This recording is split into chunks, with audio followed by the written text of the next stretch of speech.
संघर्ष के साय में इतिहास हमारा पलटा है। जिस ओर जवानी चलती है उस ओर जमाना चलता है। नाम क्या डॉक्टर लगा हुआ है? बाहर गया बिंदेश्वरी नारायण सिंह की भावना से वोट नहीं देते हैं और संसार का नियम है, भगवान श्री कृष्ण ने कहा है, वक्त वजूद और हैसियत कब समाप्त हो जाएगी कहा नहीं जा सकता। हम चुनाव हारे उसके लिए हमें कोई गम नहीं है। This is of the people for the people and by the people. 26 सप्ताह था कि ये मेरा आखिरी चुनाव है। तिलहाड़ा को बुद्धिस्ट सर्किट से जोड़ यही कहेंगे, बसपा का नेता कौन हुआ, भूखंड विजेता कौन हुआ, अद्वितीय प्रेता कौन हुआ, नवधर्म प्रेरणा कौन हुआ, जिसने कभी आराम किया, विघ्नों में रहकर काम किया है। उनका कार्यक्रम तिलहाड़ा के हाई स्कूल प्रांगण नहीं इतिहास को major Buchanan Hamilton Bloch Beglar Bloch Cunningham या लैंडलाइन पर कि मुखिया जी 26 दिसंबर 2009 को माननीय मुख्यमंत्री जी तिलहाड़ा आ रहे हैं। पेशवा की मूर्ति रेड सेंटर रेस्टोरेंट के लिए जो उन्होंने लिखा है। हाई स्कूल का गेट था जो पूर्व दिशा की ओर था और जिसे निचली बाजार का आवागमन काफी हद तक पर आपके बात में दम है। चुनावी मुद्दा रह गया क्योंकि लाल सेना चोरी डकैती हत्या बलात्कार अपहरण दंगा फिरौती बीते जमाने की बात है। मोहम्मद रफी और लता मेरे सबसे मुझे था इंतजार, वो घड़ी आ गई है। चैनल के माध्यम से सभी को शुभकामनाएं व्यक्त करते हैं। छठ पूर्व संध्या पर भी का तीन ही गति है, भोग दान या नाश। बंदी होने से आज के युवा और छोटे छोटे बच्चे कुछ गलत नशा का सेवन करना तो सबसे बड़ा समस्या है। एक बाढ़ और दूसरा पलायन, तो मूल्य बांध बनाते बेरोजगारी के कारण पलायन हो रहा है। नौकरी देना पॉसिबल नहीं है, इतना बड़ा आबादी है। तो अगर फैक्ट्री वो ब्रिक्स ट्रेडर के कोषाध्यक्ष लोजपा जो है इस बार समर्थन दिया है। इतना बड़ा पंचायत जनसंख्या के क्षेत्र में देखा है तो काफी जगह यहाँ बाजार पड़ता है। निर्माण विकास योजनाओं का लाभ जो कि दक्षिणी छोर में हुआ है। राज भवन, म्यूजियम, जल मीनार या फिर स्वास्थ्य केंद्र जो तिलहाड़ा का बन रहा है पंचायत के नजदीक पड़ता है। जबकि तिलहाड़ा का ज्यादातर भाग जो है वार्ड 1 से लेकर 5 तक वो इस मनोहर विहार के साइड में है। केंद्र सरकार की योजना से जो NH-33 का जो कि बिहार शरीफ से जो कि अरवल तक का निर्माण हो रहा है, प्रधान होने के नाते आप अपने समय कभी शिक्षा व्यवस्था का मुआयना किए हैं? नीति से जुड़े व्यक्ति या फिर बिजनेसमैन जारी व्यवस्था और मैं भी हम भूल रहे हैं बहुत बड़ा संभावना का बीज, मैं परिवर्तन का कैसे तो भूल रहे हैं। मैं परिवर्तन का बीज, मैं संस्कारों का सूर्योदय, मैं धमनियों में दौड़ता विचारों का अंगार हूँ। हमें नीतीश कुमार हूँ, हमें भी नीतीश कुमार हूँ। सर आपका हमारे ब्रॉडकास्ट चैनल में अपने समय निकालने के लिए बहुत बहुत धन्यवाद। सब समाचार ठीक है, भगवान की कृपा से हम लोग सब ठीक। आप अपना पहले परिचय दे दीजिए जो लोग सबसे पहले तो हम अपना परिचय देते हैं 1 मिनट में। ग्राम पंचायत राज तिलहाड़ा के जनरल सीट पर 10 वर्ष में मुखिया रहा। उसके बाद जनरल महिला हुआ तो मेरी धर्मपत्नी संगीता देवी 5 साल मुखिया रही और 6 साल मैं नालंदा जिला जदयू व्यावसायिक प्रकोष्ठ का अध्यक्ष रहा। और अभी वर्तमान में मैं नालंदा का लाल अवधेश गुप्ता प्रदेश महासचिव जदयू के पद पर आसीन हैं। और 2012 में दिल्ली के विज्ञान भवन में तत्कालीन प्रधानमंत्री मनमोहन सिंह के द्वारा हमें प्रधानमंत्री पुरस्कार से सम्मानित किया गया। यही मेरा संक्षेप में परिचय है। सर आपका बचपन कहाँ और कैसे बीता? बचपन तो हम पढ़ने में गुजारे हैं। 6 साल हम कुंडवा पर अवर बुनियादी आवासीय विद्यालय कुंडवा पर पढ़े और उसके बाद all India merit scholarship complete किए। तब विकास विद्यालय रांची के हम प्रोडक्ट हैं और 6 साल वहाँ भी हमने पढ़ाई की। उसके बाद आकर नालंदा कॉलेज बिहार शरीफ से इंटर ग्रेजुएशन और ऑनर्स की पढ़ाई पूरी की। आपके नाम के आगे डॉक्टर लगा हुआ है तो आपने MBBS किया या फिर नहीं? MBBS हमने नहीं किया है। RMP के वजह से, रजिस्टर्ड मेडिकल प्रैक्टिशनर के वजह से, चूँकि 1946 से मेरे फादर भी प्रैक्टिस करते थे। उनके बाद हमारे भैया प्रैक्टिस किए, वह पटना में हैं और उनके जगह पर हम RMP होने के वजह से लोग हमको डॉक्टर के नाम से, और ट्रीटमेंट भी हम करते हैं और रिटेल होलसेल मेडिसिन का कारोबार करते हैं। प्रैक्टिस करने की वजह से लोग हमको डॉक्टर के नाम से संबोधित करते हैं। मेडिकल फील्ड में थे तो फिर आपने राजनीति की शुरुआत, राजनीति में आने के लिए आपको कहाँ से प्रेरणा? एक बार, हाँ बिल्कुल आपने सही कहा। मैं एक दुकानदार था, आई साइड कमजोर होने की वजह से। जिस समय ज्ञानी जैल सिंह देश के राष्ट्रपति थे तो हमको रांची विकास विद्यालय के प्रिंसिपल VN भावे ने भेजा डॉक्टर पहवा के यहाँ दिखाने के लिए। उन्होंने कहा कि अगर आप आगे पढ़ाई जारी रखेंगे तो आपकी आई साइड चली जाएगी। तो हम घर पर रहते हुए आगे की पढ़ाई किए और उसी समय हमारे एक वैश्य समाज के बहुत बड़े लीडर इस्लामपुर आए थे और उन्होंने हम लोग को आह्वान किया कि आप लोग पढ़े लिखे व्यक्ति हैं, राजनीति में आप लोग नहीं आइएगा तो राजनीति का कल्याण नहीं होगा। उन्हीं के रामदेव साहू MLC थे, उन्हीं की बातों पर हमने यकीन भरोसा किया। और चूँकि मैं पढ़ा लिखा युवक था इसलिए पहली मरतबा चुनाव 2000 ईस्वी में मुखिया का लड़ा। उस समय मैं चुनाव हार गया। बिंदेश्वरी नारायण सिंह, स्वर्गीय बिंदेश्वरी बाबू जहाँ रहे, भगवान अपने श्री चरणों में उनको स्थान दें, उन्हीं से मैं चुनाव हारा। दोबारा चुनाव लड़े तो फिर जीते, लगातार 10 वर्ष रहे, फिर 5 साल रहे हमारी मैडम। अपना पहला चुनाव 2000 ईस्वी में लड़े थे स्वर्गीय बिंदेश्वरी बाबू से, तो उसमें मैं चुनाव हार गया था। जैसे कि आपने अपना पहला चुनाव 1000 वोट से जीता था। हाँ। तो आपने दूसरा चुनाव कब लड़ा और किनके? बस लगातार हम चुनाव लड़ते गए। चूँकि जीत का मार्जिन कमता इसलिए है कि एंटी इनकम्बेंसी, आवश्यकताएं अनंत हैं और साधन सीमित है। मुखिया चाहता है कि सभी की आवश्यकताओं की हम पूर्ति करें, लेकिन चूंकि संसाधन सीमित होता है इसलिए मुखिया सभी की आवश्यकताओं की पूर्ति नहीं कर सकता। और लोग मुखिया से बहुत ज़्यादा आशा और उम्मीद लगा लेते हैं, जिनकी इच्छा शक्ति या मुखिया की इच्छा शक्ति होते हुए भी संसाधन के अभाव में सब लोगों का इच्छा हम पूरा नहीं कर सकते। यही कारण है कि आने वाले चुनाव में लोग जो है बदले की भावना से वोट नहीं देते हैं और वोट की संख्या कमती है। जी, जैसे कि आपने पहला चुनाव 1000 वोट से जीता था, दूसरा चुनाव उमेश प्रसाद जी के नेतृत्व में 248 वोट से जीता। हाँ। और तीसरा चुनाव में 21। हमने तो यही सीखा कि परिवर्तन संसार का नियम है, भगवान श्री कृष्ण ने कहा है। और वक्त, वजूद और हैसियत कब समाप्त हो जाएगी कहा नहीं जा सकता। तो कहने का मतलब है कि हमने अपने कार्यकाल 15 साल जो मेरा कार्यकाल रहा, मेरी और मेरी पत्नी का, हमने अपने कार्यकाल में, हमारे कार्यकाल में बहुत सारे काम हुए पंचायत में। स्टेडियम बना, जल मीनार बना, +2 बना, हेलीपैड बना, हॉस्पिटल बना, बड़ारी पुल बना, मंडास पुल बना, रघुपैन बना, खुदाई का काम हुआ, खोजपुरा नारायणपुर रोड बना, कठार पर से सूर्य मंदिर तक रोड बना, मंदिरसा पर से सूर्य मंदिर तक रोड बना, पावर सब स्टेशन बना और 10 करोड़ का म्यूजियम बनकर तैयार है। तो ये सारी जो कामें हुई वो मुखिया के फंड से नहीं हुई, वो सब मैंने अपना राजनीतिक पहुंच का इस्तेमाल करके अपने 15 साल के कार्यकाल में 8 बार माननीय मुख्यमंत्री विकास पुरुष नीतीश कुमार को तिलहाड़ा की धरती पर लाने का काम किया। देन माननीय मुख्यमंत्री नीतीश कुमार का है। मैं तो एक जनता का माध्यम रहा और हम चुनाव हारे, उसके लिए हमें कोई गम नहीं है।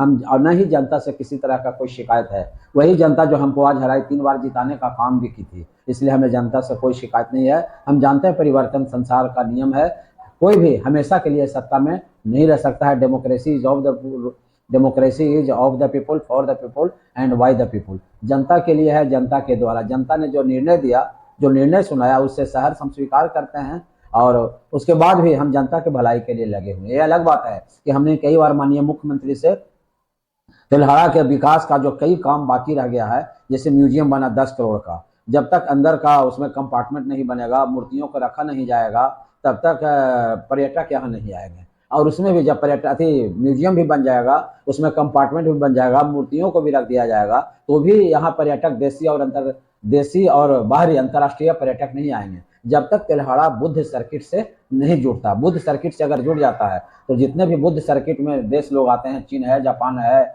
नेपाल है, भूटान है, बर्मा है, तमाम बुद्धिस्ट 28 गो देश है। अगर तिलहाड़ा बुद्धिस्ट सर्किट से जुड़ता है तो 28 देश के जो सैलानी हैं वह पुनः राजगीर, सिलाव, पावापुरी, नालंदा, बोधगया, वैशाली की तरह तिलहाड़ा भी आने लगेंगे। और जो हम लोग का उद्देश्य है तिलहाड़ा को एक पर्यटक स्थल बनाना, वह सही मायने में सफल हो पाएगा। 2026 का पंचायत समिति का जो चुनाव है, तो क्या आप भाग लेंगे? क्योंकि आपने पहले जो भाषण में आपने बोला था कि ये मेरा आखिरी चुनाव है, तो इस पे आप क्या कहेंगे? हाँ, मैंने कहा था कि मेरा ये आखिरी चुनाव है, क्योंकि हमें ये अंदेशा नहीं था कि हम चुनाव हारने जा रहे हैं। कुछ कारण है राजनीति में मेरा उद्देश्य पैसा कमाना कभी नहीं रहा, क्योंकि जिन कामों को मैंने शुरू किया था वो कामों को अंजाम तक नहीं पहुंचा। जैसे खुदाई का काम हुआ, उसमें तिलादक विश्वविद्यालय निकला, अब उसका जब तक कंजर्वेशन नहीं होगा, जो नालंदा विश्वविद्यालय के अवशेष निकले हैं, खुली धूप, धूल, धुआं, बारिश की वजह से उसका पूरा स्ट्रक्चर नष्ट हो रहा है। तो जिस तरह नालंदा विश्वविद्यालय की खुदाई हुई थी तो वह भी इसी तरह था और नष्ट हो रहा था, तो उसका कंजर्वेशन करके उसको मजबूत और सुरक्षित और पर्यटकों को देखने लायक बनाया गया। तो मेरा भी मांग मुख्यमंत्री जी से यही है कि इसका भी कंजर्वेशन किया जाए, एक केमिकल का लेप लगाया जाए ताकि इसको मजबूती मिले और यह सुरक्षित रहे और भविष्य में पर्यटकों को देखने के काम में आए। उसके अलावा तिलहाड़ा को बुद्धिस्ट सर्किट से जोड़ना है ताकि देशी विदेशी पर्यटक यहाँ आ सकें। और अंतिम बात, माननीय मुख्यमंत्री से MP कौशलेंद्र बाबू के सामने और तत्कालीन जिलाधिकारी योगेंद्र सिंह के सामने मैंने कहा था मुख्यमंत्री से कि सर, आपने नालंदा विश्वविद्यालय में गंगा नदी को लाने का काम किया है, वही गंगा नदी जिसको भगीरथ ने धरती पर लाया, और आप ऐसे महापुरुष हैं सर जिन्होंने कि गंगा नदी को नालंदा विश्वविद्यालय में लाने का काम किया। तो सर, तिलादक विश्वविद्यालय नालंदा से भी 450 साल पुराना है, तो तिलहाड़ा में क्यों नहीं? इस पर माननीय मुख्यमंत्री ने कहा था कि फर्स्ट फेज में नालंदा, बोधगया, नवादा काम लगा हुआ है मुखिया जी, सेकंड फेज में सोचेंगे। तो हमारी हार्दिक दिली इच्छा है कि गंगा नदी को तिलहाड़ा विश्वविद्यालय के प्रांगण में लाया जाए ताकि हम सभी का मनोकामना पूर्ण हो और तिलहाड़ा एक पवित्र तीर्थ स्थल के रूप में उभरे। इन्हीं सब कामों की पूर्ति के लिए हम चाहते हैं कि जिस काम को मैंने आगाज किया था उसको अंजाम तक पहुंचाएं। क्योंकि मैं पद पर नहीं रहा, चुनाव हार गया, इसी वजह से माननीय मुख्यमंत्री ने हमारे करीब 20 बार 25 बार हमने कोशिश किया मिलने का, लेकिन माननीय मुख्यमंत्री ने हमें समय नहीं दिया। अगर जनता एक बार पुनः हमें पद पर बैठाती है तो जो काम बाकी रह गया है, निश्चित तौर पर इस बार जीतेंगे। तो मैं मीडिया के सामने मुखातिब हूं और सभी से कह रहा हूं कि निश्चित तौर पर अगर जनता ने आशीर्वाद देने का काम किया तो जो काम बाकी रह गया है उसको अंजाम देने का काम। अगर देखा जाए तो पहले आपके कार्यकाल में माननीय मुख्यमंत्री नीतीश कुमार जी ने बहुत बार तिलहाड़ा के प्रांगण में आए हैं, मगर अब उनका कार्यक्रम तिलहाड़ा के हाई स्कूल के प्रांगण में नहीं होता, इसके पीछे क्या कारण? उसके पीछे मेन वजह है कि 2-2 सीट इस्लामपुर विधानसभा, नालंदा जो है माननीय मुख्यमंत्री जी का गृह जिला है और इस्लामपुर विधानसभा क्षेत्र में उनकी हार हुई। उनकी हार मतलब उनकी पार्टी की हार, मतलब उनके जो प्रत्याशी चंद्रसेन बाबू हार गए। अब तेल्हाड़ा में भी लोग हमको जानते थे माननीय मुख्यमंत्री के कट्टर समर्थक, अब तेल्हाड़ा भी हम सीट लूज किए। इन्हीं हार के कारण के वजह से माननीय मुख्यमंत्री जी न तेल्हाड़ा आए और इस्लामपुर आए भी तो चुनाव के पूर्व संध्या पर आए। उनका मन छोटा हो गया कि इतना काम करने के बाद भी, हमने अभी आपको काम गिनाया, वो सब काम मेरा देन नहीं है, माननीय मुख्यमंत्री का देन है। इतना काम करने के बाद भी और नालंदा के गृह जिला उनका है होने के बाद भी जब जनता ने उन्हें हराने का काम किया, इससे उनका मन छोटा हुआ और तेल्हाड़ा आना उन्होंने बंद कर दिया। आपका सबसे बड़ा अचीवमेंट के रूप में तिलहादक विश्वविद्यालय को स्टार्ट करना था, तो स्टार्ट करने में आपको क्या क्या मुश्किलें आई और क्या क्या हाँ, मुश्किलें आने का काम हुआ कि जब हम चुनाव लड़ रहे थे पहली मर्तबा 2000 ईस्वी में, और जब पूरे पंचायत का हमने परिभ्रमण किया, जैसे खुदपुरा है, मेदनी बिघा है, लोदीपुर है, हाजीपुर है, रसलपुर है, नीमगंज है, नारायणपुर है, तेल्हाड़ा के 10 वार्ड हैं, तो कई जगह हमने पेड़ के नीचे भगवान बुद्ध की मूर्तियां को बिखरे हुए देखा, जिसको हमारी माँ बहनें भोले शंकर का मान के पूजा कर रही थी और अच्छा चंदन चढ़ा रही थी। तो हमारी उत्सुकता हुई कि अरे ये भगवान बुद्ध की मूर्ति है, अब यहाँ आई कैसे? हम लोग बौद्ध धर्मावलंबी नहीं है, हम लोग हिंदू धर्म के हैं, उसके बाद भी भगवान बुद्ध की मूर्ति यहाँ कैसे आई? 100 साल के जो बुजुर्ग बच रहे थे वो मिले उनसे, उन्होंने कहा कि मुखिया जी यहाँ बौद्धों का विश्वविद्यालय चलता था, जिसको खिलजी ने 1198 ईस्वी में नष्ट कर दिया। मेरी जागरूकता और बढ़ी, जागृति और बढ़ी। इसका इतिहास जानने के लिए मैं नालंदा, बिहार शरीफ के अलावे पटना में भी गए और जानकी प्रकाशन गए, प्रकाशन विभाग गए, Lord Curzon reading room Patna university का जो लाइब्रेरी है वहाँ गए, बिहार रिसर्च सोसाइटी गए, अंटा घाट में गए, आर्कियोलॉजिकल सर्वे ऑफ इंडिया गए, इसका इतिहास खंगारे। इसका इतिहास खंगारने के बाद में हम इस निष्कर्ष पर पहुंचे कि तेल्हाड़ा जो है विश्वविद्यालय था बौद्धों का और नालंदा से भी प्राचीन था। इसके बारे में जिसने भी लिखा था पाश्चात्य सर्वेक्षकों और पुरातत्व वेदों जैसे जेनिस लियास्को, Major Kittoe, Buchanan, Hamilton, Bloch, Beglar, Lord Cunningham, सभी का हमने अकाउंट संग्रहित किया और उसको लेकर दिल्ली गए। वहां से असफल होकर लौटे। वहां कहना था, कांग्रेस की सरकार थी कि जब हमारी सरकार आएगी सत्ता में तब हम खुदाई का काम कराएंगे तेल्हाड़ा में स्थित टीले का। वहां से लौटकर हम आए और फिर माननीय मुख्यमंत्री से मिले जनता दरबार में, तो मुख्यमंत्री ने कहा कि ठीक है इसका खुदाई करवाएंगे। 7 बार हम माननीय मुख्यमंत्री जी के जनता दरबार में गए। जब खुदाई का काम नहीं शुरू हुआ तो 8वीं बार में मैंने मुख्यमंत्री के जनता दरबार में कहा कि सर, हंसते हुए मैंने कहा कि अब जा रहे हैं सर, टीले पर चढ़कर हम आत्मदाह कर लेते हैं, हो सकता है मेरे आत्मदाह करने के बाद आपका नजर खुले और खुदाई हो, जिससे यहाँ का इतिहास लोगों को मालूम चले। क्योंकि हम जानते हैं कि जबरदस्ती नीतीश कुमार से कोई मांग माना नहीं जा सकता, इसलिए मैंने हंसते हुए कहा। मुख्यमंत्री ने तुरंत तपाक से जवाब दिया कि मुखिया जी, आपको आत्महत्या करने की आवश्यकता नहीं पड़ेगी, आप घर पर रहिएगा, आपको तुरंत समाचार मिल जाएगा, हम आ रहे हैं बहुत शीघ्र खुदाई करने के लिए। 3 दिन के बाद तत्कालीन कला संस्कृति विभाग के प्रधान सचिव डॉक्टर विवेक सिंह ने हमें फोन किया लैंडलाइन पर कि मुखिया जी 26 दिसंबर 2009 को माननीय मुख्यमंत्री जी तेल्हाड़ा आ रहे हैं खुदाई का काम शुरू करने के लिए। यही सफलता की कहानी है। और 26 दिसंबर 2009 को माननीय मुख्यमंत्री जी आए और ऊपर चढ़कर, टीले पर चढ़कर, उस समय सुखदेव अयोध्या पांडे पुरोहित थे, उन्होंने पूजा करवाया माननीय मुख्यमंत्री से और माननीय मुख्यमंत्री ने अपने कर कमलों से गाता चलाकर खुदाई के काम का शुभारंभ किया। यही स्थिति है जो मैंने आपको बताया खुदाई के काम के बारे में। तात्विक विभाग भी सब आए हुए थे, उस टाइम का आपका स्पीच भी था जी दूरदर्शन पे, तो क्या क्या उसके बारे में कुछ ने प्रसिद्ध अपनी पुस्तक भारत यात्रा वृत्तांत लिखी। उसमें उसने चर्चा यहाँ का किया, नालंदा विश्वविद्यालय का भी चर्चा किया कि नालंदा विश्वविद्यालय की स्थापना गुप्त राजा कुमार गुप्त ने 5वीं शताब्दी 453 ईस्वी में किया गया था, नालंदा विश्वविद्यालय का स्थापना। लेकिन तिलादक मोनेस्ट्री के बारे में उसने लिखा कि Tiladhaka monastery was built by the last descendant of king Bimbisara in the honour of the teaching of Lord Buddha. मैंने ईसा पूर्व का है। यह नालंदा विश्वविद्यालय की स्थापना ईसा के बाद में 453 ईस्वी में हुई, लेकिन इसकी जो स्थापना हुई थी ईसा पूर्व। यहाँ की पढ़ाई से प्रभावित होकर पाटलिपुत्र से मसौड़ी होकर होते सर्वप्रथम मैं तिलादक विश्वविद्यालय की जमीन पर पहुंचा, यहाँ 2 महीने रहकर अध्ययन किया। इसके बाद वह यहाँ से नालंदा विश्वविद्यालय की ओर प्रस्थान किया है। नालंदा और तेल्हाड़ा से प्राप्त अवशेषों की तुलना की जाए तो नालंदा से प्राप्त अवशेष बहुत ही खंडित अवस्था में प्राप्त हुए थे, जिसके बाद में संरक्षण करने वाली संस्था ने जोड़ तोड़कर वर्तमान स्वरूप में प्रदर्शित किया। इसके विपरीत तेल्हाड़ा के अवशेष सही सलामत अवस्था में पाए गए हैं। यहाँ की मूर्तियां तराश कर बनाई गई हैं, जबकि नालंदा और विक्रमशिला की मूर्तियों में ऐसा नहीं है। यहाँ पे जो कांस्य की मूर्तियाँ मिली वो मैच्योर्ड है। नालंदा में ये मैच्योरिटी नहीं देखने को मिलता, या विक्रमशिला को ये मैच्योरिटी देखने को नहीं मिलता। यहाँ जो प्रस्तर की मूर्तियाँ मिली हैं वो भी काफ़ी मैच्योर्ड और काफ़ी तराश के बनाया हुआ है। नालंदा में कुछ मिला है, लेकिन यहाँ पर जितने प्रस्तर की मूर्तियाँ अथवा कांस्य की मूर्तियाँ प्राप्त हुई, सिल्क सीरीज प्राप्त हुई, उतना नालंदा पुरातत्व वेदाओं का प्राचीन विश्वविद्यालय है। नालंदा महाविहार जो प्रकाश है वो 5वीं शताब्दी में आया था।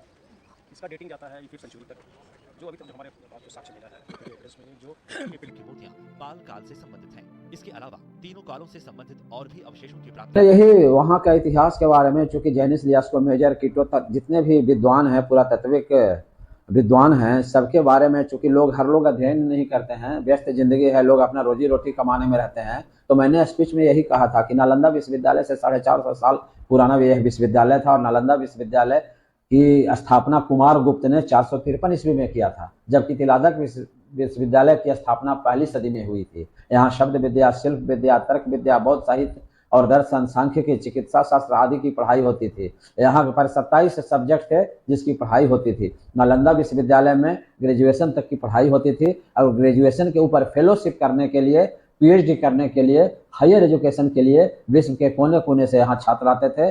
नालंदा विश्वविद्यालय में 10,000 विद्यार्थी और 1500 शिक्षक थे।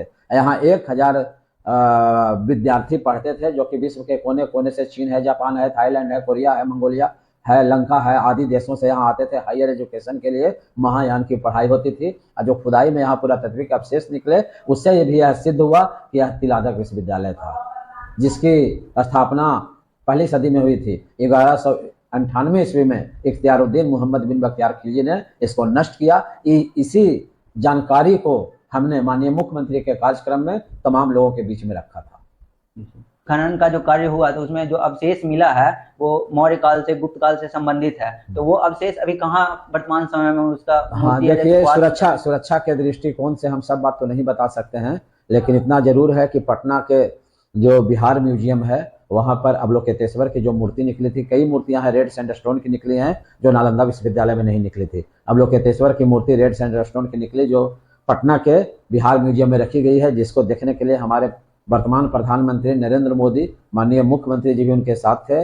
और उसके अलावा में और भी कई पुरातत्ववेदा थे, सरकार के व्यक्ति थे और डॉक्टर अतुल कुमार वर्मा भी थे। और इस खुदाई में हमको जो सहयोग करने वाले हैं शुरू से वो विजय चौधरी हैं। तो इन सबों की उपस्थिति में प्रधानमंत्री आए और मूर्ति को देखा, उन्होंने अवलोकन किया। और बहुत कुछ कहाँ कहाँ रखी गई है मूर्तियाँ, सुरक्षा के कारण से हम बताने में असमर्थ हैं। जो विश्वविद्यालय के बाद खुदाई के बाद जो म्यूजियम बना है 9 करोड़ या 13 करोड़ की लागत से, 9 करोड़ 83 लाख जी, तो वो कब तक यहाँ मतलब म्यूजियम का शुरुआत या फिर मूर्तियाँ आ जाएगी, कब तक? यही कारण है कि हम महसूस कर रहे हैं, हम हर कोई नहीं चाहता है कि हम सदैव पद पर रहें। हम नहीं चाहते हैं कि हमेशा हम ही मुखिया रहे। 3 बार जनता ने हमें मुखिया बनाया, उसके बाद कोई लालसा नहीं है मुखिया पद की, क्योंकि हम उससे कोई अपेक्षा नहीं रखते हैं। ना हमको पैसा कमाना, लोगों की सेवा करना मेरा ध्येय था, जो 15 साल मुखिया रहकर मैंने किया। लेकिन चूंकि कई काम बाकी रह गए हैं और मेरे चुनाव हार जाने की वजह से वो सारे काम अवरुद्ध हैं।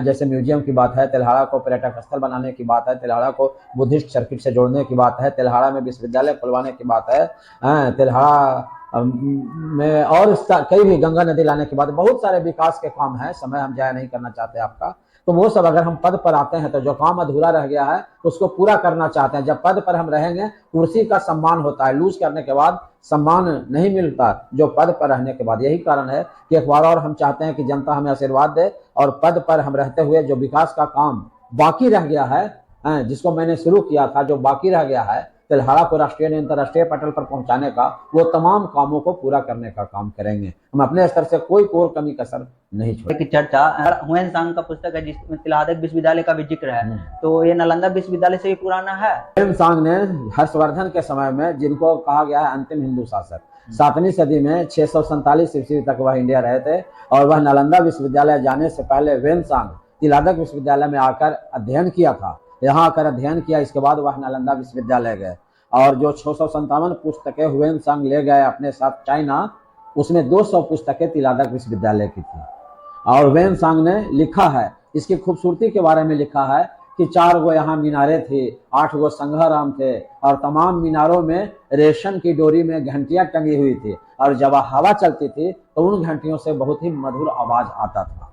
तो इसका बहुत खूबसूरत चित्रण किया है हुएनसांग ने अपनी भारत यात्रा वृत्तांत में, पुस्तक में। हाँ, तो सर किन्हीं का ये भी सवाल था कि ये जो पहले हाई स्कूल का गेट था जो पूर्व दिशा की ओर था और जिससे निचली बाजार का आवागमन काफी हद तक सुचारू रूप से चालू था, बट जब गेट उस साइड हो गया तब निचली बाजार का दोपहर का टाइम में भी भीड़ भाड़ बिल्कुल आपका कहना सही है कि पूरब की ओर जब गेट था तो वहाँ पर वॉलीबॉल भी होता था, वहाँ पर कई दुकानें थी, वहाँ का मैंने हमेशा जो है चहल पहल रहती थी और कस्टमर का भी आना जाना लगा रहता था। लेकिन चूंकि उस जगह से हटाकर किसी और दिशा में कर दिया गया, इसी वजह से हम जब पिछली मर्तबा अपना जो छपाए थे उसमें हमने एक चर्चा ये भी किया था कि अगर आप हमें मौका देंगे तो जो गेट जो है पूरब की जगह दूसरे जगह कर दिया गया है उसको पुनः पूरब लाने का हम काम करेंगे। और आज आपसे कहते हैं कि अगर आने वाले समय में हमें मौका मिला तो जो पूरब दिशा की ओर गेट था उसे पुनः पूरब दिशा की ओर करने का काम करेंगे। निश्चित तौर पर आपके बात में दम है, वहां पर जो है चहल पहल सब खत्म हो गया और विकास भी अवरुद्ध। ये मेरे दिमाग में, मेरे जहन में ये बात थी, इसलिए हमने अपने मैनिफेस्टो में लिखा था कि अगर आप हमें जिताते हैं और पद पर हम आते हैं तो उस गेट को पुनः पूरब दिशा की ओर करेंगे ताकि लोगों को लाभ हो। वर्तमान टाइम में तिलहादक विश्वविद्यालय का काम रुका हुआ है, क्या यह 20 पटल पर जाने का सपना सार्थक हुआ है या बस ये चुनावी मुद्दा रह गया? क्योंकि देखा जाए तो चुनाव के समय में हर किसी का वो रहता है कि 3 साल से काम रुका हुआ है, तो इस पे नहीं, ऐसा है ना, कोई चुनावी मुद्दा नहीं है। मैंने माननीय मुख्यमंत्री से मांग किया था और उन्होंने उसकी पूर्ति भी की। यहाँ पर जो तिलहाड़ा गांव का वासी या तिलहाड़ा पंचायत का आबादी 12,000 है, इससे क्या फर्क पड़ता है? जहाँ पर 13 करोड़ आबादी है बिहार के, तिलहाड़ा एक उत्खनन से कोई प्रभाव नहीं पड़ता, ऐसी बात नहीं है। लेकिन चूंकि यह उत्खनन का काम काफी धीरे धीरे चलता है, यह 20-25 बरस का काम है, लेकिन चूंकि माननीय मुख्यमंत्री जी कई कार्यों में तल्लीन रहे और तिलहाड़ा से मैं हारा और इस्लामपुर से भी जदयू पार्टी हार गई, इसी वजह से थोड़ा सा और अति व्यस्तता के वजह से सरकार भी स्थिर नहीं रही। माननीय मुख्यमंत्री को कई चुनौतियों का सामना करना पड़ा, तो इसी वजह से व्यापक रूप से वो चाहते हुए भी ध्यान नहीं दे पाए। लेकिन एक बार चुनावी सभा में जब वो जा रहे थे तो हमसे मुलाकात हुई, आप बोले कि मुखिया जी आप चिंता नहीं कीजिए, अगर हम रह गए तो निश्चित तौर पर उसका अंजाम तक पहुंचाएंगे, यूनिवर्सिटी भी खुलेगा और खुदाई का काम भी पूरा होगा और जो भी काम बाकी रहा है सारे कार्यों को पूर्ण करने का काम करेंगे। आवश्यकताएं अनंत हैं और साधन सीमित है, तो माननीय मुख्यमंत्री जी के पास कई तरह की समस्याएं हैं, कई विकास के जनहित से जुड़े हुए मुद्दे हैं और चूंकि मैं चुनाव हार गया इस वजह से उन तक बात पहुंचाने में मैं असफल रहा। नहीं तो ऐसा नहीं है कि माननीय मुख्यमंत्री के पास अगर मैं बात पहुंचाता तो वो नहीं करते, सब कुछ उन्होंने दिया, यह भी देंगे। आने वाले समय में अगर मैं पद पर रहा तो मिलने में उनसे सफल रहूंगा और जो भी काम बाकी रहा है विकास का, वह तमाम कामों को अंजाम तक पहुंचाने का काम करूंगा। तिलहाड़ा में अगर देखा जाए तो माननीय मुख्यमंत्री श्री नीतीश कुमार जी से काफी अच्छा संबंध रहा है 2 लोगों का, एक हमारे स्वर्गीय रामेश्वर प्रसाद जो कि सर जी, और दूसरे आप जो नीतीश कुमार से आप उनके साथ जुड़े हुए हैं, तो क्या इन फ्यूचर में वैसा कुछ आपका फ्यूचर प्लान है आगे बढ़ने का, जैसे मुखिया पद से एमएलए का टिकट वगैरह? मैं 3 बार मुखिया रहा, 10 साल मैं रहा, 5 साल मेरी धर्मपत्नी रही। जब पहली मर्तबा हम मुखिया बने उसी समय माननीय मुख्यमंत्री जी से इस्लामपुर विधानसभा क्षेत्र से चुनाव लड़ने के लिए टिकट मांगने गया था, लेकिन मैंने तमाम स्थितियों का आकलन किया और माननीय मुख्यमंत्री जी से बात हुई, डॉक्टर जगदीश शर्मा से बात हुई, तमाम मुद्दों को हम देखते हुए हमको यही लगा कि हम अल्पसंख्यक हैं इस्लामपुर में और हम जीत नहीं सकते। बिहार में कास्टिज्म भी एक बहुत बड़ा फैक्टर है। नीतीश कुमार जी कितना भी विकास कर लें, यादव के नेता नहीं हो सकते, पासवान समाज के नेता नहीं हो सकते, क्योंकि यहाँ कास्टिज्म एक बहुत बड़ा फैक्टर है और हम अल्पसंख्यक में हैं। हम महसूस किए कि इसी वजह से हम चुनाव नहीं जीत सकते विधानसभा का, और नहीं तो 3 बार हम मुखिया बने, हम एक बार में ही पद छोड़कर ऊपर जाना चाहते थे। आने वाले समय में निश्चित तौर पर हम चाहेंगे कि निगम का बोर्ड या निगम बोर्ड का हमको अध्यक्ष बना दें या उसके अलावे में मेंबर भी बना दें। हम नहीं चाहते हैं, और भी कई युवा हैं, प्रतिभा दिखाने का उनको मौका मिलना चाहिए, तो हम चाहते हैं कि कोई ऊपर एक जगह मिले ताकि जो व्यक्ति कुर्सी पर रहता है वही विकास करने में सक्षम होता है। ज़्यादातर स्थितियों में यही देखा गया है, तो हम चाहेंगे कि कोई ऊपर पद मिले ताकि मुखिया का जो पद है और लोग उस पर सुशोभित हों। जातीय जनगणना कितना इम्पैक्ट डालता है, क्योंकि आजकल हर एक कास्ट अपने अपने उसको फेवर करता है, अपने अपने कास्ट को फेवर करता है, तो कहाँ हद तक ये देखिए, जहाँ तक जातीय जनगणना की बात है तो माननीय मुख्यमंत्री ने न्याय के साथ विकास किया है। न्याय के साथ विकास का मतलब समावेशी विकास। समाज के अंतिम पायदान पर जो लोग खड़े हैं, जो हाशिए पर खड़े लोग हैं, उनको भी समाज के मुख्य धारा में वो जोड़ना चाहते हैं, जो कि बिल्कुल उनका सही निर्णय है। और हर लोग कहते हैं कि 10% है तो हम 15% है तो 20% है। सच्चाई में आबादी उनकी कम होती है, लेकिन वे जानबूझकर बढ़ा के पेश करते हैं ताकि माननीय मुख्यमंत्री का ध्यान उन पर जाए और विकास के लिए अधिक से अधिक राशि उनको मिल सके और भी संसाधन मुहैया हो सके। इसलिए माननीय मुख्यमंत्री ने सच्चाई जानने के लिए कि न्याय के साथ विकास उनको करना है, किसकी आबादी कितनी है, इसकी सच्चाई जानने के लिए जब उनको पता चलेगा कि किस जात की आबादी कितनी है और कौन कितना पिछड़ा हुआ है, सारा उसमें फिलअप करना होता है कॉलम को। तो जब पक्की रिपोर्ट उनके जेहन में जाएगी तो उस हिसाब से जो सही में समाज के अंतिम पायदान पर लोग हैं, हाशिए पर खड़े लोग हैं, उनका विकास करके चाहे आरक्षण के द्वारा या और संसाधन के द्वारा समाज के मुख्य धारा में जोड़ने का काम करेंगे। ये तब मालूम चलेगा, उनका न्याय के साथ विकास तब सफल होगा जब उनको सच्चाई मालूम चलेगी कि कितनी आबादी किसकी है और कौन पिछड़ा हुआ है।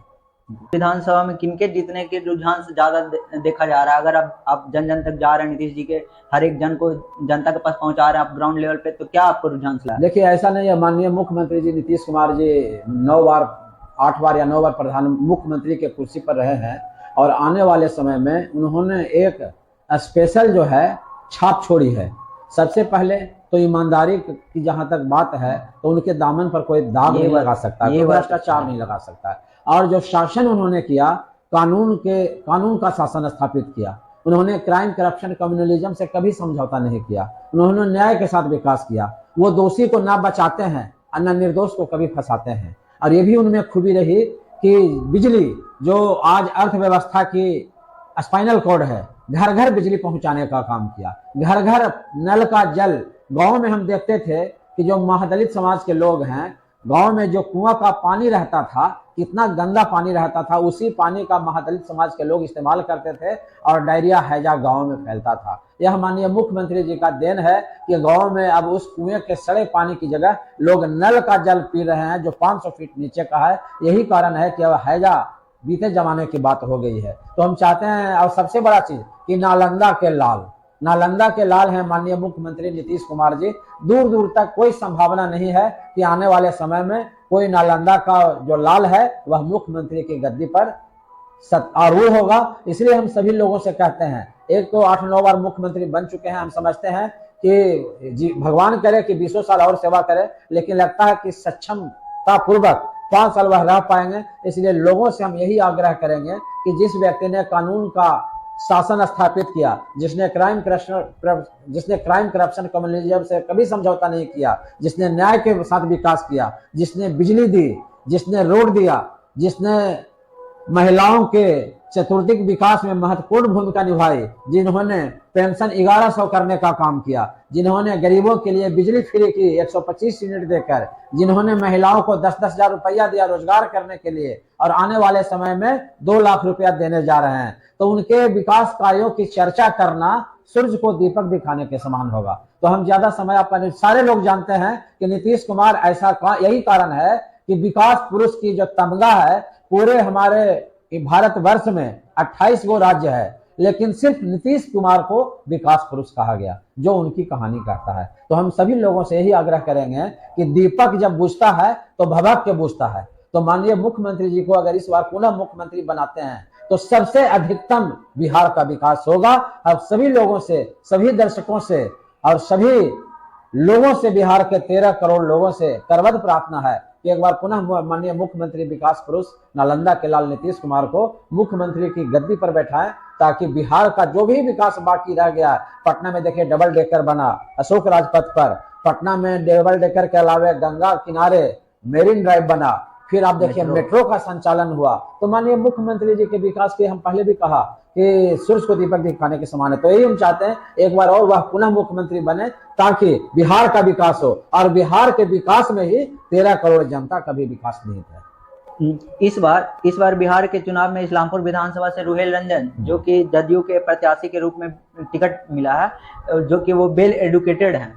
सबसे पहले जो हमारे कैंडिडेट हैं रुहेल रंजन, वो बीटेक किए हैं। माननीय मुख्यमंत्री के पुत्र निशांत कुमार के साथ इन्होंने बीटेक, कहाँ से, BIT Mesra, Birla institute of technology से बीटेक किए हैं। उसके बाद इन्होंने जो है आगे की पढ़ाई MBA master of business administration भी किया, और उसके अलावा कैलिफोर्निया जो अमेरिका में स्थित है, कैलिफोर्निया यूनिवर्सिटी से हायर एजुकेशन इन्होंने लिया है। और इसके अलावा जो अंतर्राष्ट्रीय संस्था है ब्रिक्स, उसके ये मेंबर हैं और प्लस कोषाध्यक्ष भी हैं। और सबसे बड़ा इनमें मेरिट है कि वे मृदुल स्वभाव के हैं और एक बच्चा से भी आसानी से मिलते हैं, जनता के बीच जा रहे हैं और सबका पैर छूकर आशीर्वाद ले रहे हैं कि एक बार हमें मौका दीजिए, स्वर्णिम विरासत मेरे पास है, हम रामशरण बाबू के पौत्र हैं, स्वर्गीय राजीव रंजन के पुत्र हैं और हमारे नाना जी जो हुए सिद्धेश्वर बाबू। तो कहने का मतलब है कि स्वर्णिम विरासत मेरे पास रही है, एक बार मौका हमें देकर देखिए, युवा हम हैं, अगर आपकी सेवा नहीं किए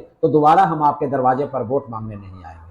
लास्ट में रुहेल रंजन जी आने वाले थे। कहा चूंकि स्वर्गीय राजीव रंजन हमारे बीच में रहे, बहुत बहुत उनके प्रति, स्वर्गीय राजीव रंजन के प्रति आभार व्यक्त करते हैं, जिन्होंने की रोड मंदिरसा पर से सूर्य मंदिर तक जोड़ने का काम किया और भी कई काम किया, हम समय जाया नहीं कर सकते हैं। लेकिन जब भी हम लोग कहते थे स्वर्गीय राजीव रंजन हम लोग का काम करते थे और सभी लोगों से बहुत ही कुशलता पूर्वक और बहुत ही मृदुला पूर्वक सबसे मिलते थे जुलते थे, प्रेम पूर्वक सबसे मिलते जुलते थे। और वही शेर के नस्ल में शेरे पैदा लेता है, तो रुहेल रंजन भी उनसे अलग नहीं है, उनसे भी ज्यादा ये मृदुल स्वभाव के हैं, कोमल स्वभाव के हैं और बहुत ही, ऐसा नहीं है बहुत बड़े आदमी हैं, लेकिन जनता के बीच में जब भी ये जाते हैं पैर छूकर आशीर्वाद लेते हैं और हाथ जोड़े खड़ा रहते हैं। तो हम यही कहेंगे कि एक बार युवा, 5 साल हमने राकेश रोशन को भी देखा और ऐसा नहीं है, जितने भी हमारे पार्टी में भी यादव समाज के लोग हैं, चाहे विजेंद्र यादव हो, चाहे राम कृपाल यादव हो, चाहे नंदकिशोर यादव हो, माननीय मुख्यमंत्री के विकास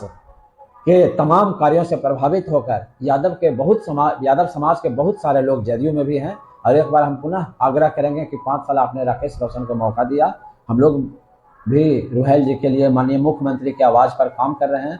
तो एक बार पुनः जनता से यही गुजारिश है, करबद्ध प्रार्थना है कि रुहेल रंजन को भारी मतों से जिताने का काम करें, ताकि पुनः माननीय मुख्यमंत्री जी जो इस्लामपुर में विकास का काम बाकी रह गया है उसको अमली जामा पहनाया जा सके। नालंदा ज्ञान की धरती है, देखा जाए तो नालंदा में बस एक ही चेहरा रिप्लेस हुआ है, जो कि इस्लामपुर विधानसभा के युवा नेता दिया गया। तो मुख्यमंत्री इन पे इतना विश्वास जताएं, क्या ये इस बार का कितना सीट नालंदा में आने की संभावना है?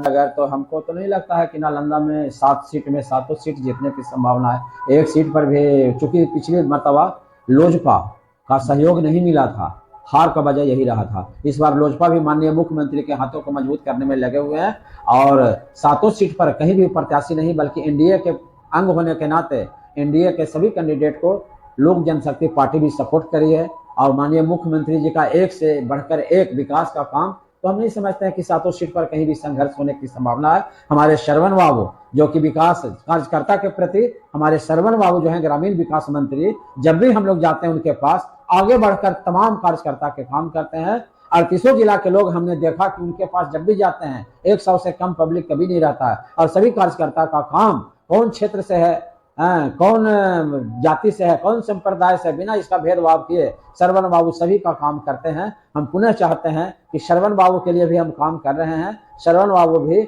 आने वाले समय में, जिनसे कार्यकर्ताओं की आशा और उम्मीद लगी रहती है, हम लोग पुनः समझते हैं कि भारी मतों से जीतेंगे और कार्यकर्ता का काम पुनः वो करेंगे। उनके प्रचार प्रसार में वो ब्रिक्स ट्रेडर के कोषाध्यक्ष रह चुके हैं, तो उनसे आपका अच्छा रिश्ता है। तो इस बार चुनाव किनके फेवर में नजर आ रहा है ग्राउंड लेवल पे देखा जाए तो?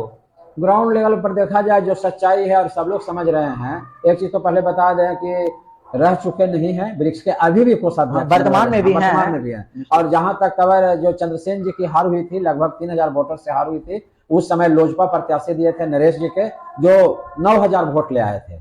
तो सबसे बड़ा फैक्टर तो यही है, एक तो एंटी इनकम्बेंसी फैक्टर काम कर रहा है और दूसरा सबसे बड़ा फैक्टर काम कर रहा है कि लोजपा जो है इस बार समर्थन दिया है तो उनकी विजय आसान है। और तीसरा, एक से बढ़कर एक जो काम किए, 1100 पेंशन दिए, 125 यूनिट बिजली फ्री किए और भी बहुत सारे काम। हम बारात जाते हैं 1 बजे 2 बजे रात में घर लौटते हैं, कोई हाथ देने वाला नहीं मिलता है। एक से गाँव में गाँव सड़क जुट गया है।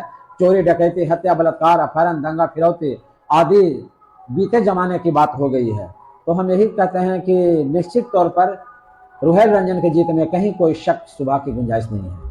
ये प्रश्न था, तिल्हाड़ा इतना बड़ा पंचायत है, इतनी जनसंख्या वाला क्षेत्र है, क्या नहीं लगता है यहाँ जिला स्तरीय अस्पताल होना चाहिए ताकि गरीब लोगों को मतलब सार्थक हो, दूर जाने के लिए सार्थक ना हो उनके लिए? देखिए, लोगों को जानकारी नहीं है। जब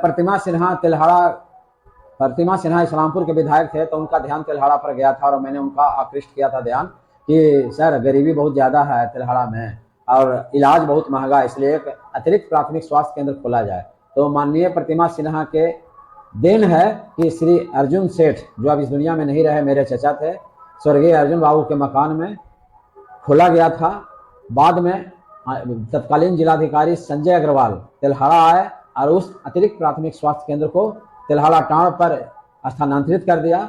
बाद में आपका जो विधायक थे राकेश रोशन, उनके सहयोग से हॉस्पिटल भी वहां पर बन गया है, बिल्डिंग बन गया है।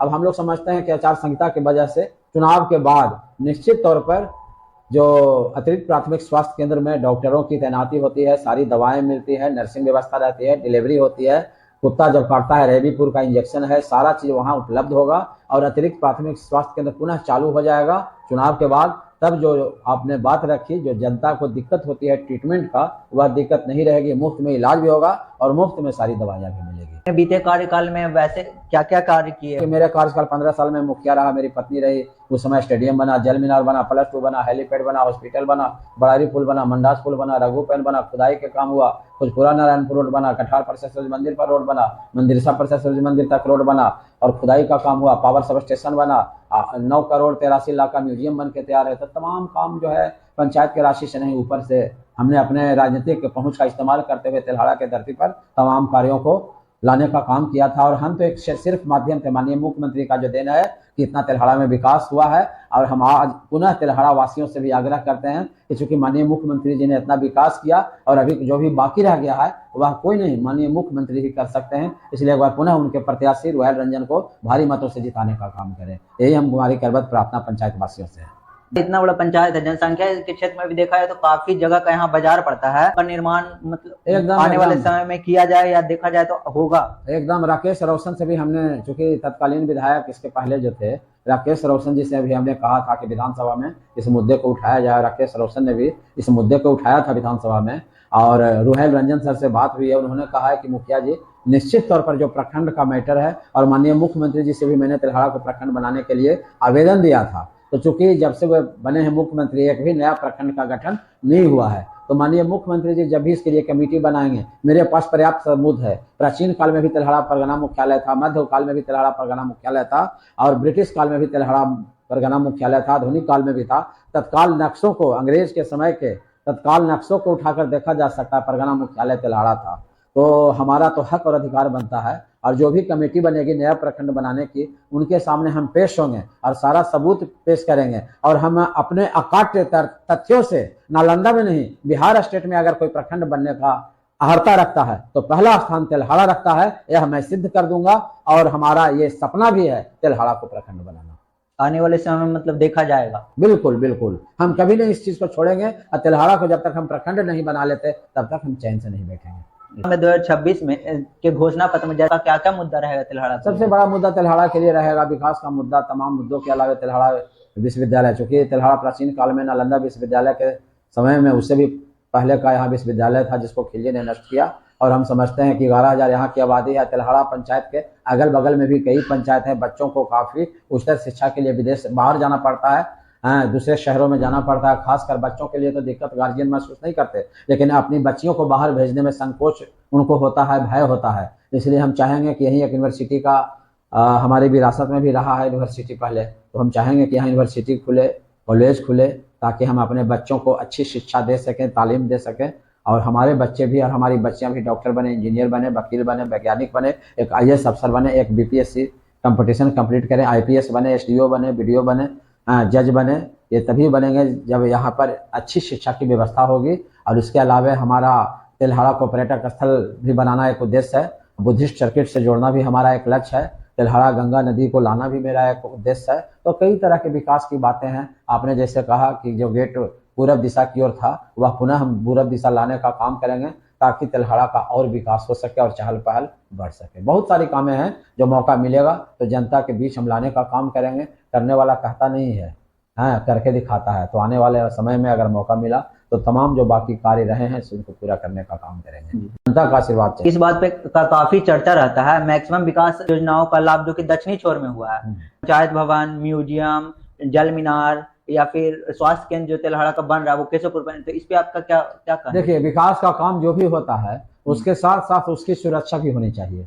ऐसा नहीं है कि आज बना उसको लोग नष्ट करना शुरू कर दिए। तो कहने का मतलब है कि चूंकि उत्खनन जो है तिलाधक विश्वविद्यालय पुस्तकालय के समीप में तिलाधक विश्वविद्यालय था, इसी वजह से उसकी खुदाई उधर शुरू हुई। और जो म्यूजियम बना, साइट म्यूजियम बना है, यह नियम है कि जो उत्खनन परिसर होता है उसके 300 मीटर के अंदर 300 मीटर के अंदर ही म्यूजियम का निर्माण होता है। तो इसी वजह से म्यूजियम जो बना उसी क्षेत्र में बना। और बाकी जो है जल मीनार अगर बना है सूर्य मंदिर पर, हाँ जल मीनार बना है वहां पर, तो इस साइड में भी जल मीनार, हर वार्ड में पानी के पीने की व्यवस्था की गई है बोरिंग के द्वारा। और सूर्य मंदिर पर टंकी जरूर बना, लेकिन चूंकि 5 वार्ड रोड के उधर है, 10 वार्ड तिलहाड़ा में है, तो 10 वार्ड में पाइपलाइन बिछाया गया। ऐसा नहीं है कि 5 वार्ड में पाइपलाइन। जल मीनार जो 50,000 गैलन का है और 20 HP का मोटर है, उसका जो है 10 वार्ड में पाइपलाइन गया है और 10 वार्ड में लोग पानी पीने के लिए मैंने उपयोग कर रहे हैं। और जहां तक पंचायत सरकार भवन की बात है, तो उसके लिए जितना जमीन का डिमांड चाहिए था, रोड पर जमीन चाहिए था, जितना जमीन चाहिए था, जहां पर जमीन मिला वहां पर सीओ ने अनुमति दी, एनओसी दिया और वहीं पर बनाया गया। ऐसा नहीं है, कोई जातीय फीलिंग नहीं है। आप उठा कर देख लीजिए, बीपीएल सूची बनाने का काम सौंपा गया था हमको, तो आज भी जो वैश्य समाज है या तैलिक साहू समाज है, उनसे ज्यादा बीपीएल सूची में नाम कुशवाहा समाज के लोगों का है, यह देखा जा सकता है। इसलिए हमने कभी जात पात की भावना मन में नहीं निर्माण हो रहा है, वो भी अगर देखा जाए तो टाण पर जो कि केशवपुर पंचायत के नजदीक पड़ता है, जबकि तिलहाड़ा का ज्यादातर भाग जो है वार्ड 1 से लेकर 5 तक वो इस मनोहर विहार के साइड में है।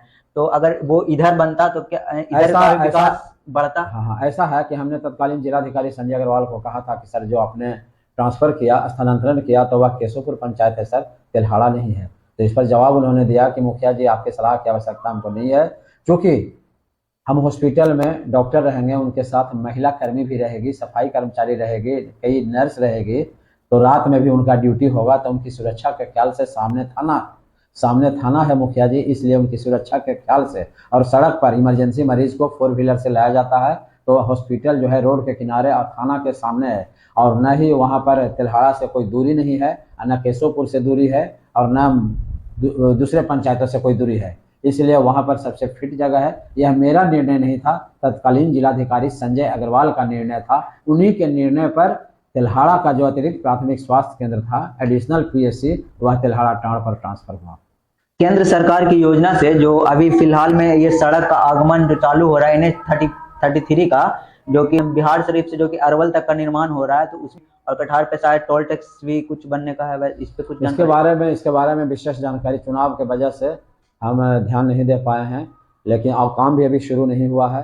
तो चुनाव के तुरंत बाद हम बिहार शरीफ जाएंगे और एग्जीक्यूटिव इंजीनियर से मिलकर इसकी सच्चाई की जानकारी लेंगे, और जो भी जनहित में होगा वो कदम हम लोग निश्चित तौर पर उठाएंगे। पंचायत के प्रधान होने के नाते आप अपने समय कभी शिक्षा व्यवस्था का मुआयना किए हैं? जैसे कि आपका कुछ टाइम पहले विद्या विहार में आपका विजिट था, तो वैसे सरकारी व्यवस्था, क्योंकि अगर देखा जाए तो ज़्यादातर राजनीतिक से जुड़े व्यक्ति या फिर बिजनेसमैन ज़्यादातर अपने बच्चे को ज़्यादा ध्यान देते हैं, तो सरकारी व्यवस्था क्या इस पे आप क्या बोलिएगा? हाँ, सरकारी व्यवस्था जो विद्यालय में स्थिति पहले ठीक नहीं थी, माननीय मुख्यमंत्री जी ने जब सत्ता संभाला तो उन्होंने भरसक सुधारने का काम किया है।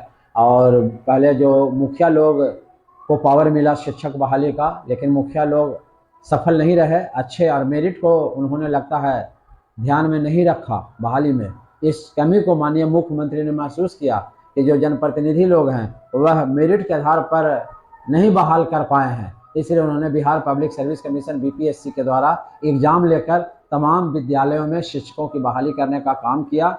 और हम निश्चित तौर पर समझ रहे हैं कि माननीय मुख्यमंत्री ने जब मेरिट के आधार पर, यानी जो कंपटीशन कंप्लीट किए हैं, परीक्षा उत्तीर्ण किए, उन्हीं का बहाली हुआ है। तो बहुत ही अच्छे शिक्षक जो है मेधा युक्त अब शिक्षक आए हैं, स्कॉलर आए हैं, इंटेलेक्चुअल आए हैं, मेरिटोरियस।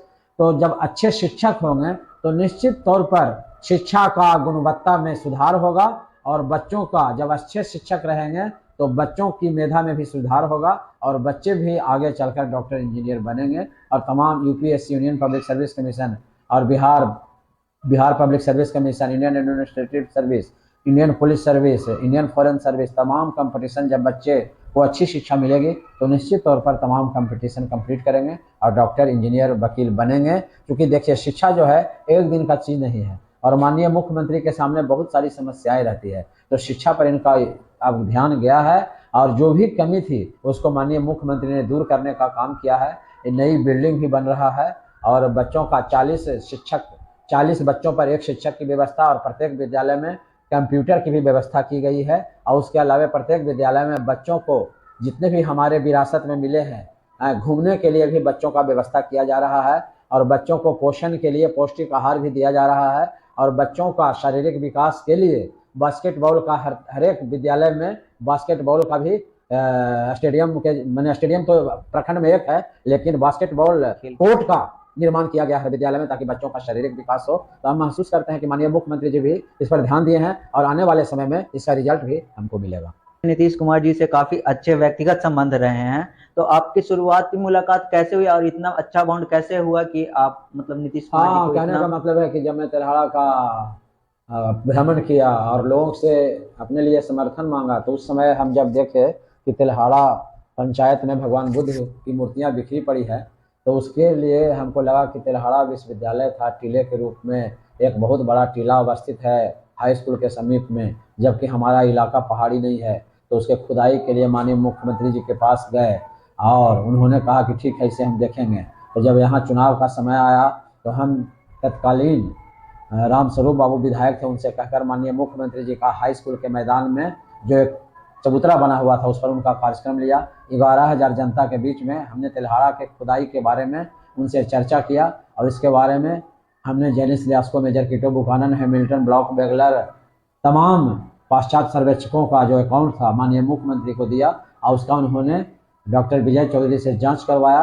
और जब उन्होंने पॉजिटिव में रिपोर्ट दिया तो 26 दिसंबर 2009 को आकर माननीय मुख्यमंत्री ने खुदाई के काम का शुभारंभ किया।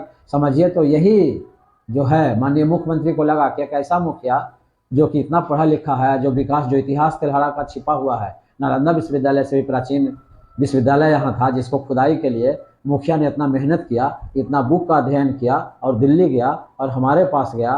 तो ये मुखिया का ये तो हमारा काम है विकास करना, इन बातों को उजागर करना, लेकिन एक मुखिया कर रहा है। तो ये जो अचीवमेंट था मेरा, यही उनके दिमाग में और उनके जहन में मेरे प्रति अच्छी भावनाओं से भर दिया।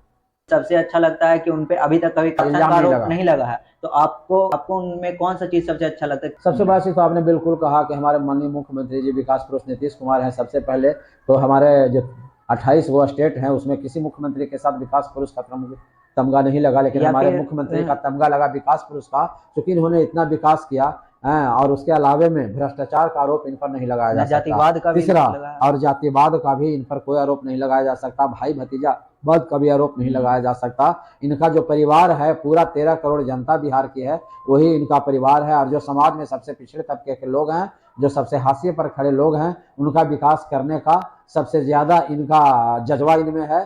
तो हम यही कहेंगे, बसधा का नेता कौन हुआ, भूखंड विजेता कौन हुआ, अतुलित क्रेता कौन हुआ, नवधर्म प्रेरणेता कौन हुआ, जिसने न कभी आराम किया, विघ्नों में रहकर काम किया। तो ये हमारे नीतीश कुमार जी हैं, जो कि विघ्नों का सामना करते हुए भी गरीब गिरोहों का, शोषितों, दलितों का, पीड़ितों का, सभी का विकास करने में लगे हुए माननीय मुख्यमंत्री जी। इनके बारे में एक लाइन हम और करना चाहते हैं, मैं संभावनाओं का बीज, मैं परिवर्तन का बीज, मैं संभावनाओं का जलता अंगार हूँ और मैं नीतीश कुमार हूँ। और मैं भी, हम भूल रहे हैं एक बहुत बड़ा एक चीज हम एक जगह सुने थे, जो चाहते थे कि आपके सामने मैं संभावना का बीज, मैं परिवर्तन का, कैसे तो था, भूल रहे हैं, मैं परिवर्तन का बीज, मैं संस्कारों का सूर्योदय, मैं धमनियों में दौड़ता विचारों का अंगार हूँ। हाँ, मैं नीतीश कुमार हूँ, हाँ मैं भी नीतीश कुमार हूँ।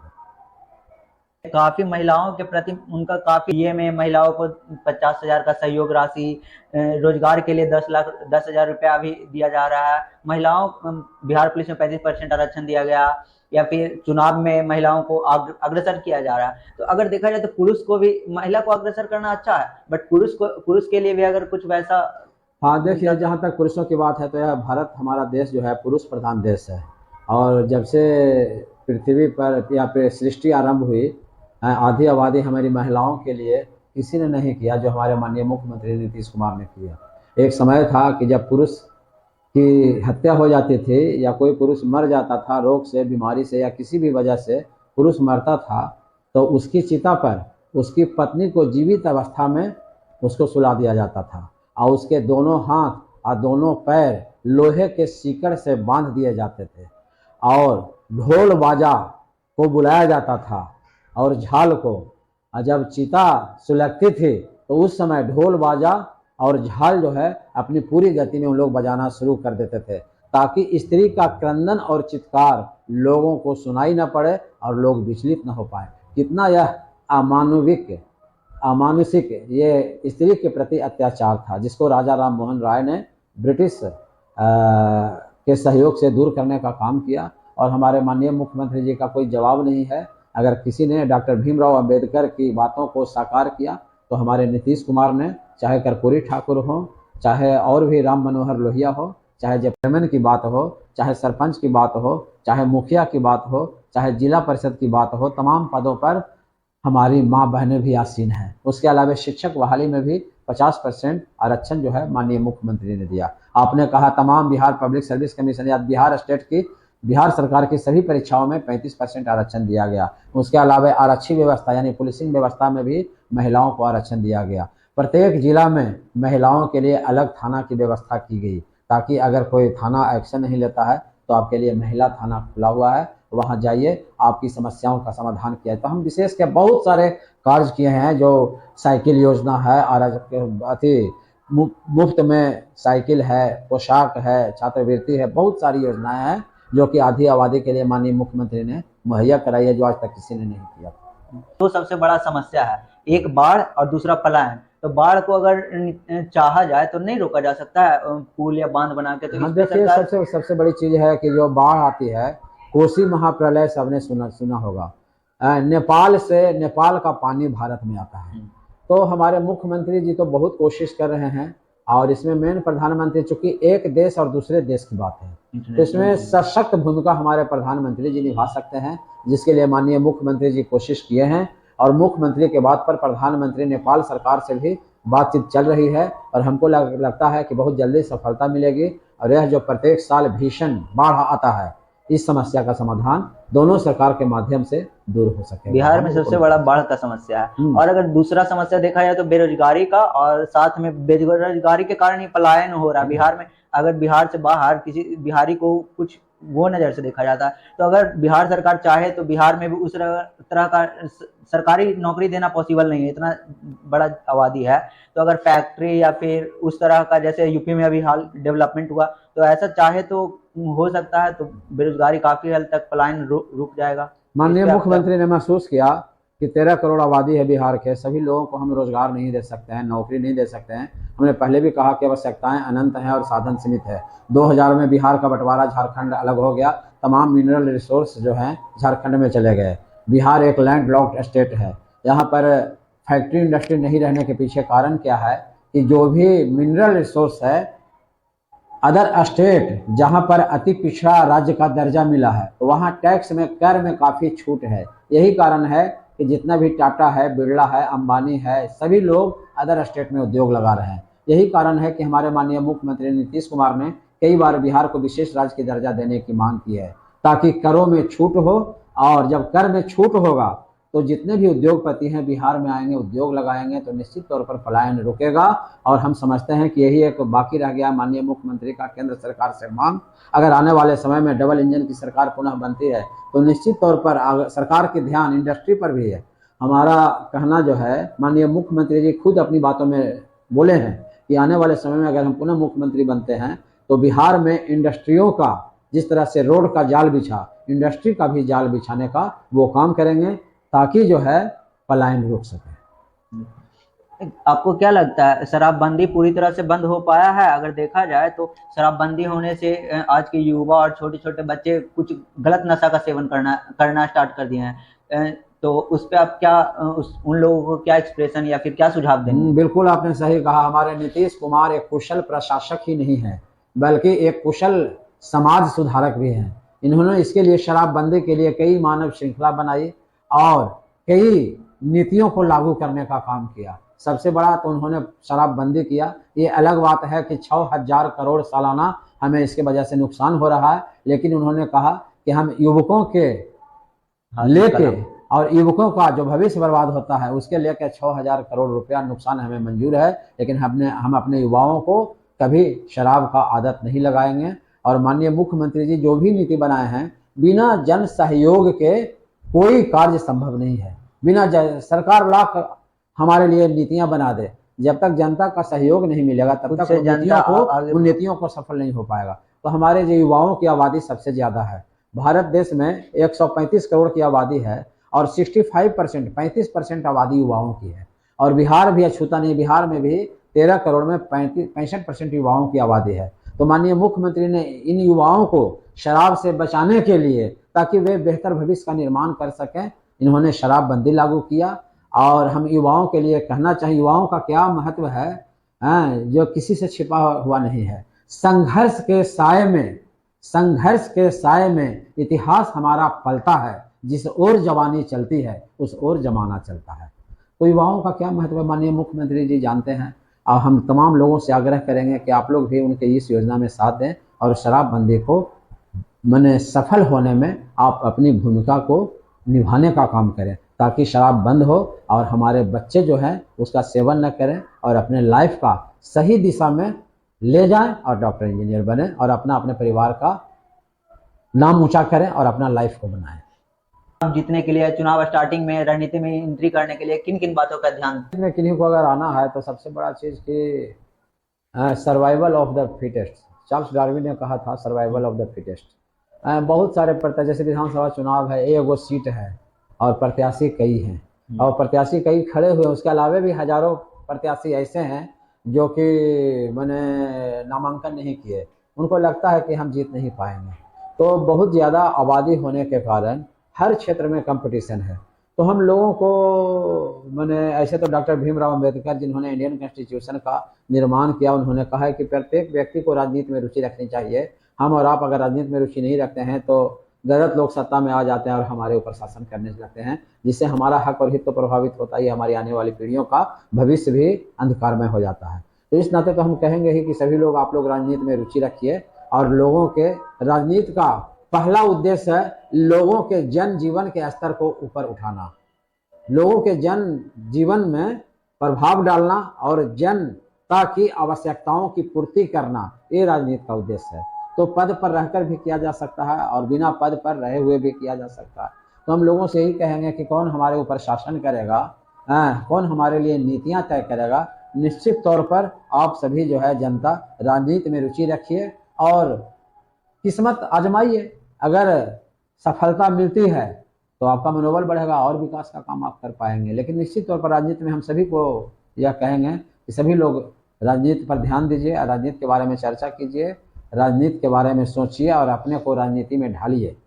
बाप बड़ा ना भैया, सबसे बड़ा रुपया दीजिए, गरीब गुरबा को मदद कीजिए, सामाजिक कार्यों को अंजाम दीजिए। 15 साल पहले और 10-15 साल के बाद अभी में क्या अंतर देखा जा सकता है? फिजा में तो बहुत ज्यादा अंतर है। माननीय मुख्यमंत्री जी जब सत्ता में आए, पांडु गिरोह है, भूमि सेना है, लाल सेना है, जितने भी राष्ट्रीय स्तर पर या बिहार के नक्शे पर जितने भी पांडु गिरोह, भूमि सेना, लाल सेना, जितने भी थे जो नरसंहार करते थे, माननीय मुख्यमंत्री जी ने गांव-गांव सड़क बना दिया, स्पीडी ट्रायल और सैप का गठन किया।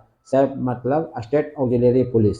स्पीडी ट्रायल और सैप का गठन करके उन्होंने कानून व्यवस्था को पटरी पर लाया।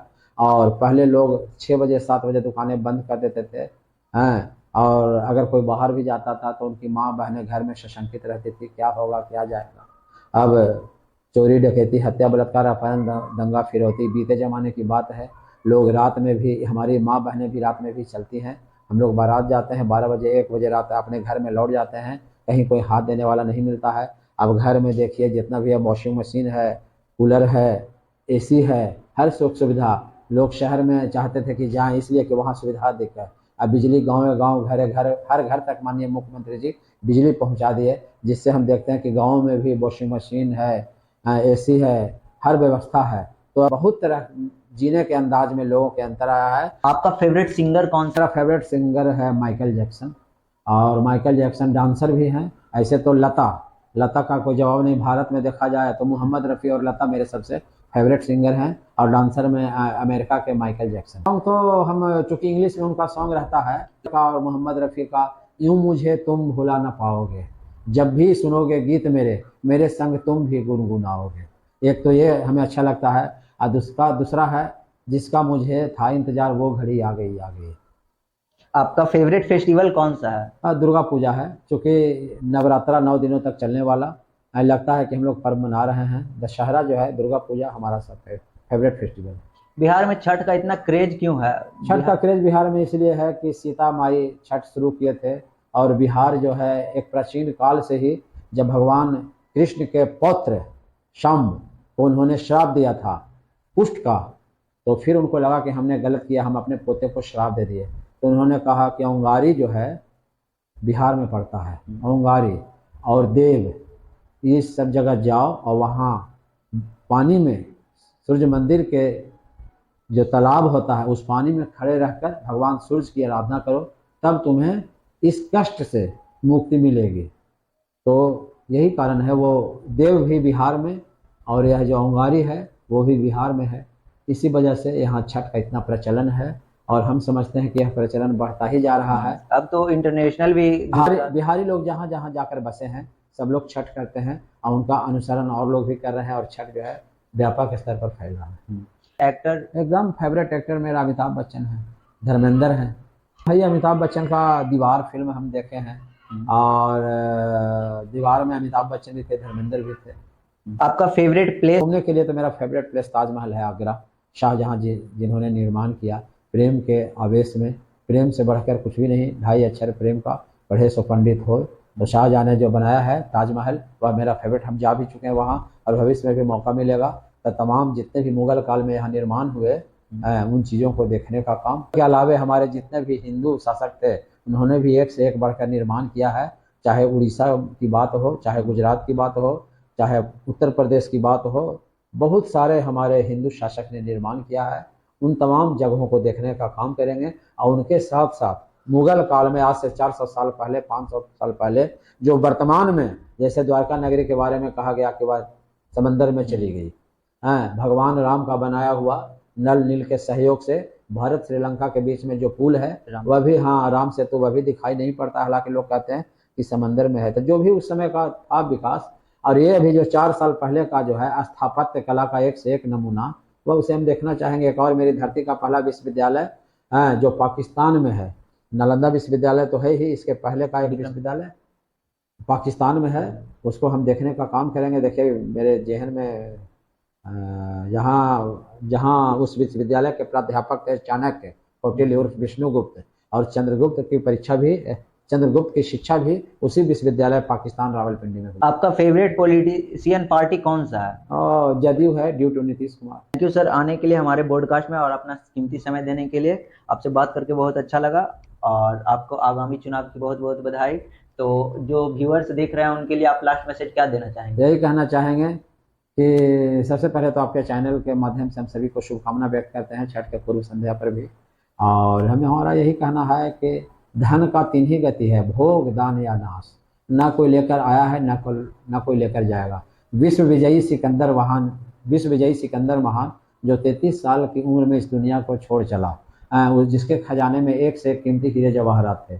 जब विश्व विजयी सिकंदर महान मृत्यु शैया पर था तो उसने अपने दोनों हाथों को बाहर निकाल दिया, और जितने भी उनके सगे संबंधी थे उनके चारों ओर बैठे हुए सबको उसने कहा, विश्व विजयी सिकंदर महान ने, कि जब मेरा इंतकाल हो जाए और जब मेरे जनाने को यूनान मकदूनिया की गलियों में घुमाना, तो मेरे दोनों हाथे को जनाजे से बाहर निकाल देना, ताकि सारी दुनिया देख ले कि वही सिकंदर, विश्व विजयी सिकंदर महान, जिसके खजाने में एक से एक बढ़कर हीरे जवाहरात थे, मरते वक्त कुछ साथ नहीं लेकर गया, खाली हाथ गया। तो हम यही कहना चाहते हैं कि जो लेकर आए हैं, क्या लेकर आए हैं, क्या लेकर जाएंगे। खाली हाथ आए हैं, खाली हाथ जाना है। और पूत सपूत तो क्यों धन संचय, पूत कपूत तो क्यों धन संचय। अगर बेटा कुपुत्र है तो उसके लिए क्यों हम धन संचय करें, वो बुरा देगा। और अगर मेरा बेटा सुपुत्र है, सही रास्ता पर चलने वाला है, तो उसके लिए भी हम क्यों करें, वह कमा लेगा। तो हम यही कहना चाहते हैं कि सही रास्ते पर चलिए, लोक कल्याणकारी भावना को दिमाग में रखें, और हमेशा दूसरों का मदद करें, किसी से ईर्ष्या नहीं करें, और जितना बन सके समाज सेवा करें, लोगों की भलाई करें, अपना काम करते हुए। हमेशा सदैव लोगों के हक हित में सोचें, और जितना बन सके लोगों के लिए भलाई का काम करिए। यही हमारा लोगों को संदेश है। आपके चैनल के माध्यम से हम तमाम श्रोताओं को, दर्शकों को बहुत बहुत बधाई देना चाहते हैं। और छठ के इस पूर्व संध्या पर आपने हमसे जो भी बातचीत की, हमको उस लायक समझा। कई दिनों से आप हमसे समय मांग रहे थे, तो हम चूंकि प्रचार में व्यस्त हैं और हम भी राजनीतिक, आपको बताया कि प्रदेश महासचिव हैं और पार्टी के द्वारा जिम्मेवारियां दी गई है, तो उन जिम्मेवारियों का निर्वहन करने के लिए हम लगे हुए हैं। माफी चाहते हैं आपसे और जनता से कि हम देर से आपको समय देने का काम किया।